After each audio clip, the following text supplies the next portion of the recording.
Good morning to the morning after the Dolphins' first preseason loss, as if we're really counting these preseason games because they matter. I am Omar Kelly, your Miami Herald columnist, and you're watching Dolphins in Depth. Right now, I'm going to bring in Barry Jackson, the illustrious Barry Jackson, who I'm sure watched that game with such enjoyment and delight, Barry, just because that game against Tampa Bay, basically what I concluded was that everybody that played in that game is on unstable footing. Well, I'd make an exception for Braxton Berrios. He's on the team, I would say. Hold on, Rob wait, Jones. wait, wait, wait. Rob Jones, you got to throw in. Rob if Jones is everybody- starting left guard. Yeah, okay. Well, Rob still needed to prove that he needed to get the job. And it was great that he got an opportunity to play one series against Tampa starters. I'm sure Jack Driscoll wishes he didn't play against Tampa starters in Vita Vea, who on 3rd and 1 steamrolled him right back into the play. But two starters, Rob Jones and Quentin Bell. Yes, I count Quentin Bell as a starter because tell me the day that he hasn't served as a starting outside linebacker, edge player for this Dolphins defense. No, I don't think Braxton's safe. I used to say Braxton was safe, Barry. I would say there were at least a half dozen players last night who were safe. Elijah Campbell, Jack Driscoll, Rob Jones. Berrios, you need him, not only because of his reliability as a returner, but also the fact that your entire wide receiver room is beat up. It's unbelievable. They got 206 receivers injured. So I think those are safe. Jeff Wilson, I know there's some questions about him. I think he's in. So I do think there were guys who played last night. Here's what was interesting to me, Omar. I don't know. Chris Brooks, Wilson, if you keep only one, if you keep 4 instead of 5. What's interesting to me is who did not play. Your guy, Deshaun Hand, did not play, which would suggest that he is likely on the team. So I found that to be interesting. He has done very well for himself this training camp. So, even Duke Riley didn't play. And most guys, Marcus May didn't play. I would say Marcus May and Duke Riley are on the team. That was an indication last night about them not playing. I don't know, because maybe also you don't want a chance risk of injury. The Marcus May situation, had Marcus May really solidified a spot on the 53-man roster? You need him because of health issues with your starters, right? I mean, obviously Holland has dealt with a series of things since the knee injuries last November, has missed 2 weeks. McDaniel said on Friday night he's day-to-day. He had a good workout yesterday. But Poyer, as he gets older, you're going to have greater risk of injuries as you get older. That's a known scientific fact. As a result, I think you have to keep Marcus May in his experience. And then Campbell's your number 4. The McMorris thing has now been sorted out because he's injured in a boot. You could give him a redshirt year and just put him on IR all year. So I thought, as dull as the game was last night, as all third preseason games are, I thought we did gain clarity on a number of things, starting with, drum roll please, backup quarterback. Now, is it clear to you, is it a no-doubter, no-brainer to you that Skyler Thompson is your number 2? First, I'd like to formally acknowledge and admit that it is actually a quarterback competition. I think Mike White must have watched the podcast, said, "Oh, he doesn't think it's a competition. Okay, I'll show him it's not a competition. I'll go the absolute other way and give the other guy every opportunity, every start. Even putting Skyler in this situation where he's got to close out the game, that favors Skyler. That favors his style of play." Mike White starting the game, he's starting against first-team players with a second-team offensive line and second-team wide receivers. At least Skyler was like third team on 13. Yes. It was, so the deck was oddly stacked in Skyler's favor. I think he performed well. Would I feel confident in him taking over for a month if Tua's sidelined? No. But I think he's a better option than Mike White. And oddly enough, and the Dolphins clarified this, we had been talking all offseason about a new bylaw that passed in the NFL and that would allow the practice squad quarterback to be active every game without a practice squad elevation. Now, yes, the owners voted in favor of it and it passed. However, what we didn't know is that the NFLPA did not agree and approve to that rule. So it is not implemented this year for the 53-man roster. So what that means for how teams are going to construct their 53-man rosters, I have absolutely no idea. Because more could keep 3 now. More teams could keep 3, Omar. But I would make the case that even knowing that you can't just automatically bring up your practice squad quarterback every week, I would still make the case that the Dolphins are fine with 2. Even with Tua's history of injuries, I would not spend $3.5 million on Mike White. I feel like it's a waste of a roster spot, with all due respect to Mike White, who's a hell of a fellow, as we always say. But I would say you're fine just with Skyler unless you find someone better in the open market. And I know you and I have had this discussion. I would look toward Taylor Heineke if he's available. There are others who might pique your interest, maybe then at a third, at least for a couple of weeks, to see if this guy is better than Skyler. But I think we've established that Mike White is not appreciably better than Skyler Thompson. And if the guy earning $3.5 million is not as good as the guy on a minimum contract, then you keep the guy on a minimum contract. That's how the NFL has historically worked. I know there are exceptions to the quarterback position sometimes, but Mike White had such an odd training camp. It's like he was there in body only at times. There was just never a moment with Mike White where you thought, you know what, he's the veteran leader you need behind Tua. We just never saw that moment. And yes, it was stacked against him in the sense that Skyler got the vast majority of second-team reps, which we can now reveal, over the course of the last 3 weeks. And Skyler was simply better last night. White, two first downs and 4 drives last night. That was a signature moment of the preseason to be able to make his case, and he gave us 2 first downs and 4 drives. Obviously, it's not all his fault. There were offensive line problems. He was playing with a motley crew of skill position players, but it simply wasn't good enough. So to me, it's clear cut. If Mike White is on this team, it'll be, I think, an egregious mistake to have passed on Skyler Thompson. And I'm someone who has never been a huge fan of Thompson just because of his happy feet, because he doesn't set up well in the pocket. But to me, it's as clear as day that Skyler Thompson has won this job, and any other outcome other than them getting a better quarterback from the outside, to me, would be patently unfair. Yes. I think I can't argue with anything that you said. I do want to not gloss over the fact that Mike White was always working with inferior talent, inferior line, inferior wide receivers, mismatch in talent level of the people that he's going against. However, the play was just not good enough. And I'm not going to say that Skyler's play was good enough, because he ended the game with an interception. Not that he could have won the game, but he had a shining passer rating before that late game interception.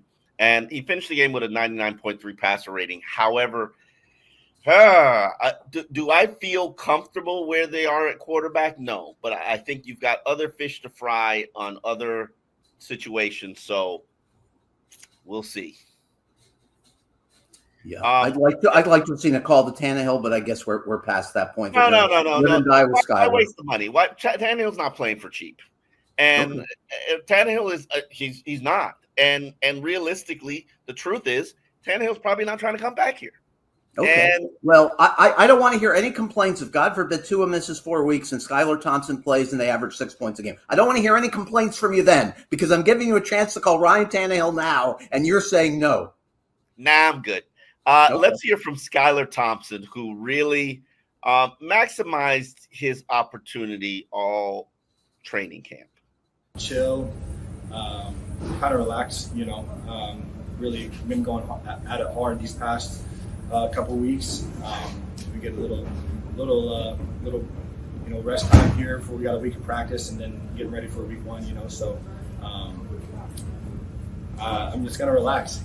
I feel like I've left everything on the table, and I have no regrets.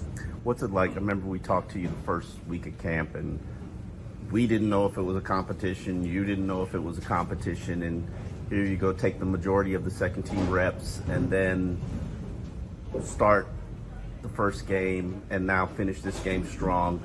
How do you feel you've grown from this experience? I think that's the thing. When I said that I had a lot of fun tonight, there was a lot of plays tonight that I felt growth, and I felt the reward of putting time in to getting better. And I think everyone can relate in every aspect of life. It's when you put time into something and feel the results. And feel that pay off. It's a pretty cool thing. And so really, this whole camp just really, my mindset's been the same, and I've just been really focused on the right things, and just trying to get better each and every day, and trusting that, even when it doesn't feel like it, still trusting it and putting in the work to do so. Yeah, Skyler did get better. He's noticeably better. What I did not like is that most of his successful plays are on plays outside the pocket, the rollouts, the bootlegs. But that's how you operate with all young quarterbacks. You shorten the field in half. You give them either or plays, and especially when you have an unstable pocket, it's okay to move the quarterback. My question and concern regarding Skyler is, have we seen the ceiling, or is there more there? And I don't have a problem if this is the ceiling. But I need there to be more. And I personally think that there was a choice made to invest in Skyler because he's got less experience and he was already appreciably close to Mike White. And the question is, could there be upside? And I think he's shown that there is some upside there. But what he's got to do is he's got to get out the inconsistencies, the highs and lows, and stabilize it a little bit. Right now, even when you watch Mike White, there's a stability there, but there isn't the highs. And Skyler just makes things happen. He's got a little bit of that Mike White. That Matt Moore in him, and that's how I need my quarterback to be. But let's address some of the other players who stood out in this final exhibition game, which is the Bubble Boy game. Malik Washington, even though he wasn't on the bubble, Barry, I have not been shy about saying he has not been good. And even Mike McDaniel came probably as close to criticizing anybody as I've ever heard when he addressed Malik Washington, and he's like, finally, we see the player that we drafted. And I'm like, finally, somebody admits that this guy has not looked good all training camp. What were your impressions of Malik's performance?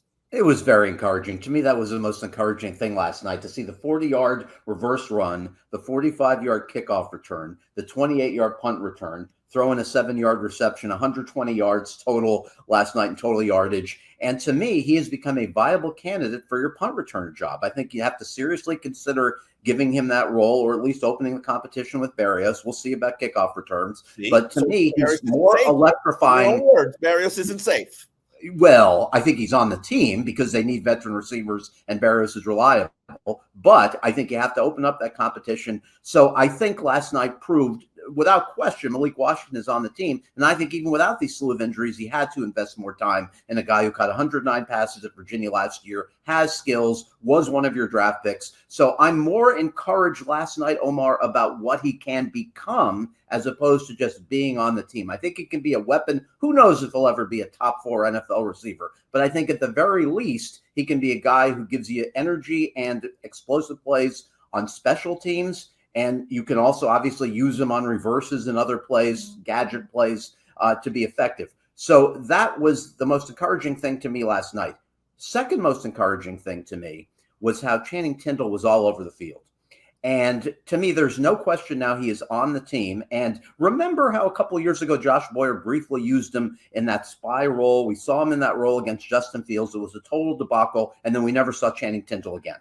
So to me, the way to use Channing Tindall is what we've seen from Anthony Weaver so far, which is using him as a blitzer, getting pressure on the quarterback. A package for Channing Tindall, I think, would be extremely helpful early in the season when Jaylen Phillips will probably be on a pitch count, when Bradley Chubb won't be available. So to me, not only is he on the team after the 11-tackle performance last night, but to me, you have to play him 5 to 15 snaps a game just as a pass rusher. Now, obviously, other teams will probably catch on that he's going to be in the game as a blitzer. I'm not playing in the 5 to 15 snaps. I definitely am early in the season. Before you get back Chubb, who else is going to give you a pass rush? Quentin Bell? I mean, name who else is going to give you pass rush besides Agba and Jaylen Phillips and Calais Campbell and Sealer on this team? Chop Robinson. I know I just named 4. I could give you Jordan Brooks. Maybe Chop. I mean, no great impact from Robinson. That role that you are talking about belongs to Chop. Chop yes, is going to be the third down pass rusher. But I need to see more from him. I know there were a couple of weeks in camp where he was really good, but he struggled setting the edge again at times last night. He obviously did against Washington, aside from that one great play made in the backfield. So I need to see more to trust Chop Robinson with 30 snaps a game. So tell me, let's talk more about bubble, guys. I'm sorry, I digress there onto Channing Tindall. Tell me the position. Hold on, before we get into the bubble, guys, let's talk about Jaylen Wright a little bit. Okay. He had the most carries, 7 carries, 36 yards. He had some catches, 4 catches, 41 yards. That's a pretty productive game, pretty productive showing. A guy with 11 touches. I think he's clearly the number 3 back.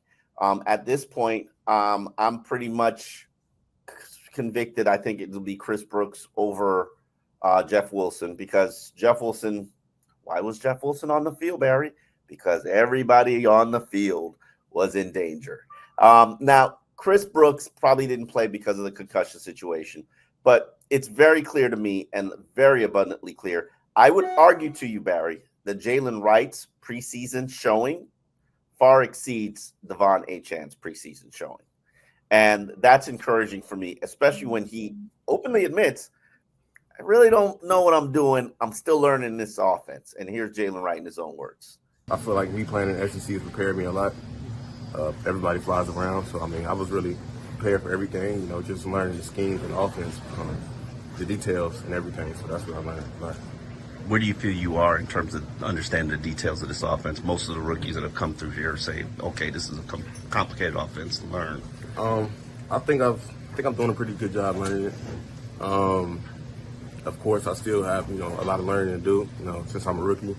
Have a lot of growing to do.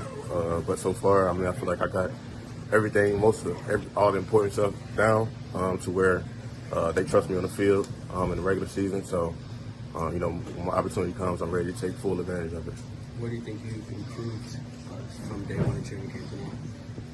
Understanding the blocking schemes, understanding, my tracks, aiming points, runs, just understanding, just the game of football, just being patient, controlling my speed, doing line of scrimmage.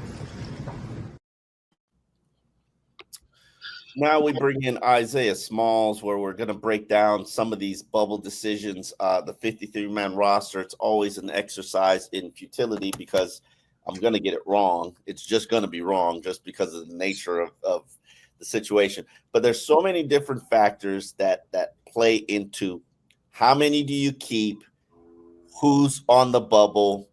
I am going to present you a scenario, okay? We know they're PUP guys. We know there are our guys that are going to complicate who stays initially and then who eventually gets waived. Let me give you guys 7 bubble players, and I need to cut one of them in order to get to my 53-man roster. And I need you to make that decision, okay? We got Malik Washington, who is your last receiver, because I think we're pretty much all in unison that Eric Uzukama is a little bit ahead of Malik Washington. Are we in agreements there? Yes, although hurt, which complicates his status for early in the season. He's in the walking boot, as you guys noticed last night. So let's go Malik Washington, Lester Cotton, who is at this present moment your starting right guard, Chris Brooks, who I think is your 4th running back over Jeff Wilson, Saran Neal, who is a special teams ace, your top gunner, Jonathan Harris, who I think is probably your 6th defensive lineman, Mohamed Kamara, who is a draft pick, a rookie, talent, but has he really showed up for you right now? Nick Needham, superstar, who is a very fan-friendly. He got it out the mud. We've seen him rise from undrafted player to a starter to now a role player. And then Channing Tindall, who has a breakout preseason, 2 sacks, 12 tackles in the final game. I need to cut one. Who are you cutting, Barry? I don't like your list. I like you very much personally. I think you're great at this. I do not like your list. I don't want to cut any of them. I think all of them are on the team, but I'll give you an outside-the-box idea with one of your names. Lester Cotton, to me, has been gifted this right guard job. I don't know why. What has Lester Cotton done to win a guard job against Jack Driscoll, who has played well at right guard? Obviously, he struggled when they threw him for whatever reason at center last night against Vita Vea, his second career game at center. He was lucky he survived the night. So my idea would be this. Even though Lester Cotton now is your starting right guard, I would say he would be expendable if you go out and spend the money to acquire a right guard who's available. In that scenario, you acquire a guard maybe for a conditional 6th-round pick, pay the money, and then cut Lester Cotton. So I would say outside the box, cut Lester Cotton if You're you cheating, find someone Barry. better as a starter. I think all of your other guys are on the team. I could make the case that if they keep 4 running backs, you could keep Wilson over Brooks, so maybe Chris Brooks, but some of your other guys like Malik Wilson, No, Wilson's I think are off. clearly on the team. Wilson's off, Barry. These are the situations that I have. Wait. Who made the most important plays in your biggest win after December 1st last year? Jeff Wilson. The drive against Dallas, Tua orchestrated it well, but it was Wilson who got those tough yards down the stretch to win their only significant win after December 1st against a good team, was orchestrated in a late drive by Jeff Wilson. That was last year, Barry. Wilson, he's earned it. Maybe keep Chris Brooks as a 5th. Your thoughts on this, Isaiah? I'm gonna go Jonathan Harris. Honestly, that's who out of all of the names that you said. What did that man do to you? It's not nothing personal. It's just he hasn't necessarily stood out to me, honestly. Like even if we're talking about I know Channing Tindall, for example, has experienced some very high highs. You want someone that's somewhat in the middle, but personally, I'm gonna say Jonathan Harris. Haven't really heard his name, haven't really seen anything impressive from him recently. That's who I gotta go with. I think Isaiah's going to be right. I think of the guys on the list, I think Harris is most likely. The reason I would lean toward keeping him would be Peely is obviously beaten up after the injury last night. You cut to your chart. Benito Jones has health issues. We've shown, as you noticed, Omar, we've shown that they are happy to play Jonathan Harris inside as a nose. You obviously need depth at that position, even though he doesn't have the ideal body for it, but they feel like he can play nose. So to me, that would be the only case to keep him on the team if you have health issues with Benito and Peely coming into the season. But I agree with Isaiah. He's probably the one most likely to go from that group. But you just contradicted your argument by saying we've got injuries at this position. They can't even give us an update on Benito Jones, and Benito Jones looks like he's eating a human. He might be 370 pounds at this point.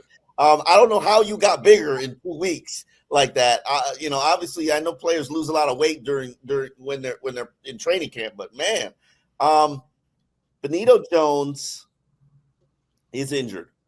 I don't even have Brandon Peely on my 53.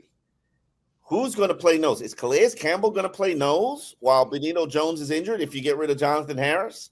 Is Neville Gallimore going to play nose? Or are you just going to abandon the 3-4 front altogether? So that complicates the situation. If you're asking me, in this situation where I'm picking between, and this is when I put my 53-man roster together, which is going to be produced on the Miami Herald today, I had these tough decisions to make with Channing Tindall, Nick Needham, Mohamed Kamara. I'm not cutting the draft pick. Saron Neal. I have to have a special teams ace. Chris Brooks. Like him.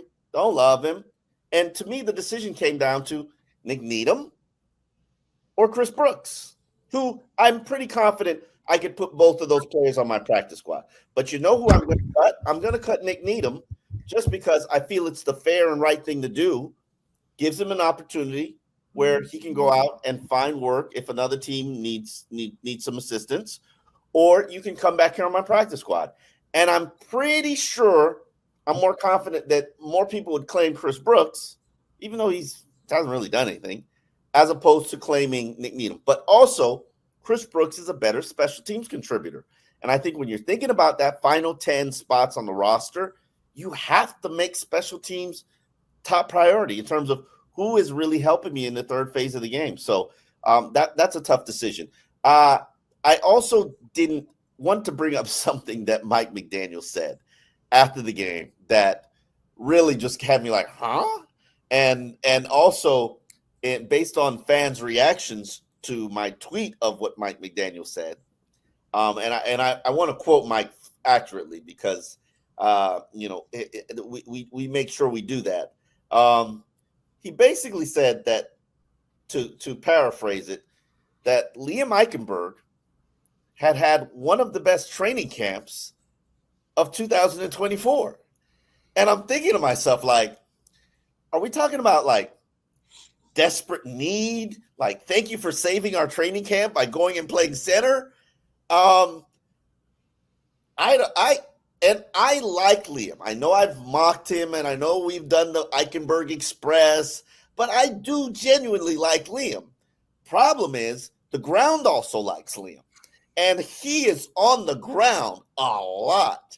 And like, what did you think when you heard him say that Liam had the best training camp of everybody? Yeah, I was surprised by that. It just doesn't make much sense, but you do have to admire him for being willing to constantly change positions. He came into this camp hoping to be solidified at one spot. He has told us right guard is his best position long-term, and he has selflessly agreed to move back to center. Not that he had a choice, but he's done it with a good attitude. He didn't have to do it with a good attitude, and he's played there. The concern for me with Liam would be when you go up against a good defensive front like he will see to an extent with Jacksonville, but more so against Buffalo on the Thursday night game in week 2. Is he going to be overwhelmed again if he has to play center? If Aaron Brewer's not back that night, and we got a bit of an update on Brewer last night from McDaniel, he said that he's not nervous necessarily about his availability for week 1, but he couldn't say with certainty that he would play. Isaiah, what's your takeaway on this offensive line? Do you feel confidence in Liam and either Driscoll or Cotton at right guard, or are you a little bit queasy? I mean, I'm very queasy, right? Anytime you have somebody have to switch positions, like, I think that's more so what Mike McDaniel was talking about, right? It's more so praising a guy that you know is in an uncomfortable situation, right? I mean, you got to give credit where credit is due. Now, I don't know about the ground liking Liam comment, but I think, as a Dolphins fan, like, you got to, feel a little bit queasy. There's no Isaiah Wynn, right? You have a guy playing a position he doesn't want to play. Those mental things will affect that offensive line, right? Omar's even talking about the right guard position, like the starting right guard right now, Lester Cotton being cut, right? So I think you have all these, like, offensive line is like a group that you want to have certainty, right? Certainty breeds success when it comes to the offensive line. There is a very clear lack of uncertainty on that offensive line, and hopefully it doesn't breed problems down the line, but like, you can't say that definitively, right? And I think that's the issue heading into this season. Like, you have the names, right? Tyreek Hill, the Jaylen Waddle, Tua secured, right? On the defense, Jaylen, Jordan Poyer. We haven't seen Javon, right? But he's there too. So you have the names, right? But then on the position group where you would love to have the most certainty, it's kind of up in the air, right? Yeah. And I have one more thing I want to add on the right guard thing. I tweeted last night, Dolphins have $23 million in cap space. I would go out and be aggressive and find a quality nose tackle and a quality right guard if it's available. I wanted to add one thing though. I'm not going out and just adding a marginal right guard like a Dalton Reisner or a Tyler Shatley. To me, I make this move if a quality starting right guard becomes available, if a team surprisingly and discreetly makes available a starting player at right guard who's a good player who's earning $6 to $8 million a year because someone cheaper has beaten him out. Chris Greer and his front office need to be on top of that. They need to go out and acquire that player because they have the cap space. And if you really are all in, like they say they are, then you need to go out and find a quality player at that position. If not, I would roll with Driscoll at right guard if Brewer is not ready in week 1, with Liam at center, just because those are your best options. Otherwise, Liam or Driscoll at right guard, Brewer at center. But to me, you have to go out and at least see if there is a quality starting right guard earning decent money available in the trade market. Or I think this whole claim of you being all in, you're not really fully all in. But Barry, I need that money for next year because I'm going to be in cap hell next year. Brandon Shore will save you next year.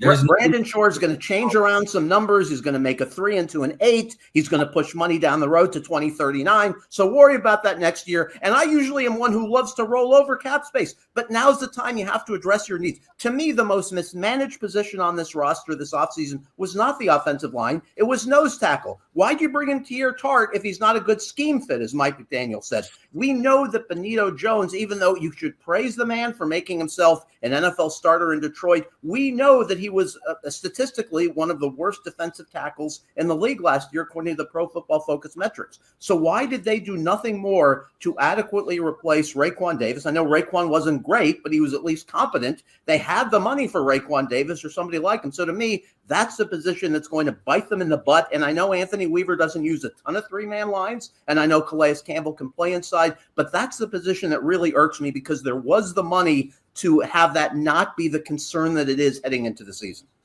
Yeah, I would say if there was a position or a group that had me a little bit uncomfortable, it would be both the interior of the offense and defensive line. But I'm also a little bit concerned about inside linebacker. Health-wise, man, that unit is – I don't know what we can expect. Jordan Brooks is injured. Anthony Walker's injured. David Long, he's playing injured. Now, I know that all of them are going to be I assume all of them are going to be healthy and active for the season. Except maybe Walker, who's missed 3 weeks with something undisclosed and mysterious. But how confident are we that we're going to get 17 games from this batch of linebackers? I'm not very confident, but neither am I confident on safety. Like, I don't know what's going on with Javon Holland. So Poyer's got a fractured thumb. Like, it's just it's shaky for sure. Yeah, this is a very injury decimated team, and we're starting the season, and hopefully we can get to the point where we get people on the field and people get healthy. But have you noticed the injury rate in the preseason? It's like you're losing 3 guys a week, 3 guys a game. Yeah, I've not seen anything like this. It's reached the absurd level. And I know people want to blame someone. They want to blame the conditioning staff. Do you blame a curse? Do you just blame bad luck? But it's become such an issue with this team. Obviously, it foiled their postseason bids last year because if they had had a healthy Jalen Phillips and Chubb, Connor Williams, Jalen Waddle down the stretch, Xavier Howard, they would have beaten Tennessee or Buffalo. Xavier Howard, exactly, Omar. So it's just become such a perpetual problem with this team, and you don't know why. Do you attribute it all to bad luck? I mean, is the team soft? I'm not saying they're soft, but these are some of the comments that you get on social media. What is the problem? Can we attribute all of it just to misfortune? When guys get hurt, it's misfortune, or guys have soft tissue injuries. I don't even know if that's training. These are all professional athletes. They do a great job of treating and training their bodies. I have to put it to luck. And the Dolphins have a very cautious approach when it comes to injuries. They're not going to push you through injuries. So that's why we haven't seen Tyreek. That's why we haven't seen Jalen Waddle. But then when you get a guy like River Cracraft, he catches a touchdown and he's done. It's like, how was that on the trainers? Did they do anything in that area? Did they not massage him before the game? Like, how do we equate that? It's just chance sometimes. So let's wrap up this podcast. I want you guys to give me one player, your final player on your 53 and your final player off your 53. I will start just to give you guys a little bit of grace. I am going to make Chris Brooks my final player on the 53. I'm not a huge Chris Brooks fan like a number of media members, including you, Barry. But there's something there. And I think when you look at Miami's 3rd and 1 struggles or 3rd and short struggles, I mean, it's laughable at this point. It's classically laughable. It's like every team is excited about getting Miami in 3rd and 1 because they're absolutely not going to do anything with it. And I'm at the point now where I'm like Mike McDaniel. I'm going to pass the ball on 3rd and 1 just because I have a greater chance of executing and having success at it. And maybe I think Chris Brooks can give you that. If you put a power package together, do the wing T. Maybe you could figure out something that could solve that. And Chris Brooks is your best power runner. The last guy off my 53, it's got to be Nick Needham. I just don't see where he fits. And this has nothing to do with Patrick McMorris or Marcus May. I special teams, is he a contributor there? Backup nickel. Okay, well, if I need a backup nickel, I could put Jaylen in there. I could put Javon Holland in there, and bring other people on the field. Boundary safety. Do I trust Nick to be on the boundary?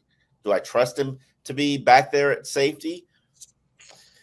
I just think his time has come, and it's sad and unfortunate, but this is the nature of the NFL, and we lose guys that we become affectionate and fond of all the time. And I just don't know if Nick, he was right out there with the Bubble Boys, and can I sit there and say that he was holding it down and playing well?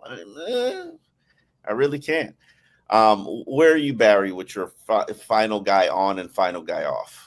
I think you raise the money position with corner. To me, the most fascinating decision that's coming down is who is kept as a sixth corner. You know that Ramsey and Fuller obviously are your starters. Kohu's going to be on the team. Bonner's going to be on the team. That's 4. Saran Neal, even though he's been mostly a special teams player for Buffalo, he's going to be on your team, and he is a cornerback because of special teams. So are you talking about Cam Smith? Cam Smith is injured.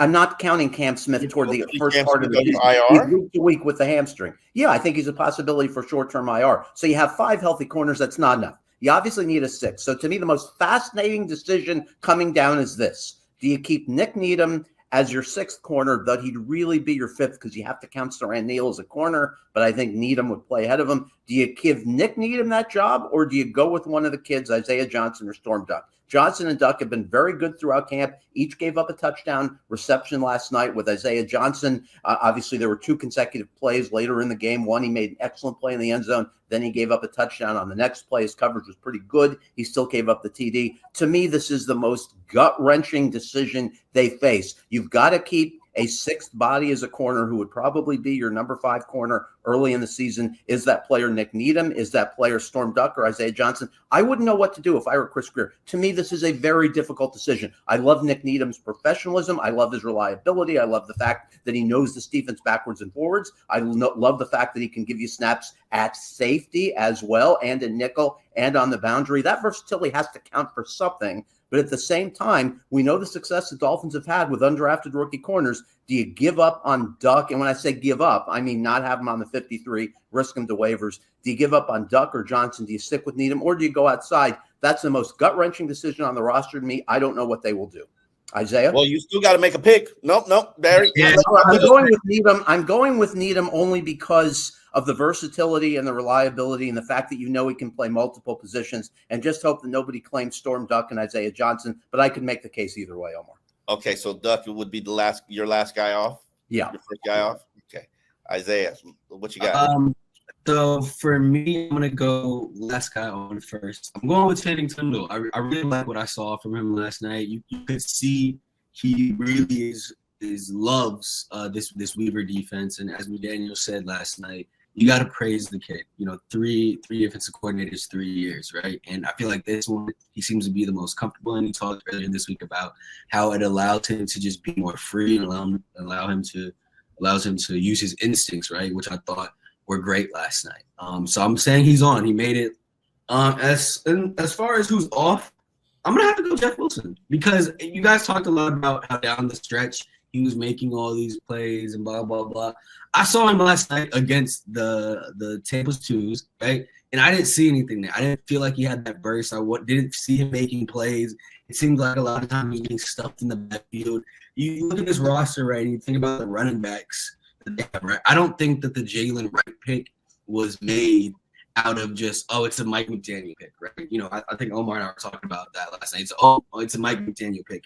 I think that was Jeff Wilson's sign, right? Like, you're gone, kid. And playing him last night as much as he did, I think they were trying to give him some good tape. It didn't necessarily work out. I think that is a guy that you can cut, and if someone think there's some talent still there, go grab him. See you. Thank you so much for your contributions. But then after that, I think it's done. Yeah. It'll be interesting to see. Barry, history says that these cuts will begin probably Sunday, if not Some Saturday. on Monday. Yeah, but half the cuts are usually made Monday and then the other half on Tuesday. In the past, the Dolphins have had players practice and then cut them on Tuesday. That's not going to be the case. Players are off on Tuesday, so it should be a quieter day in terms of no one being called in after practice. And we all recall Keon Crossan being injured in the practice last year right before cutdown day. He ended up getting, I think, $3 million out of it. So good for Keon Crossan. Yeah, ended his career too. But I'd love my career to be ended for $3 million. With a $3 million send off. Goodbye.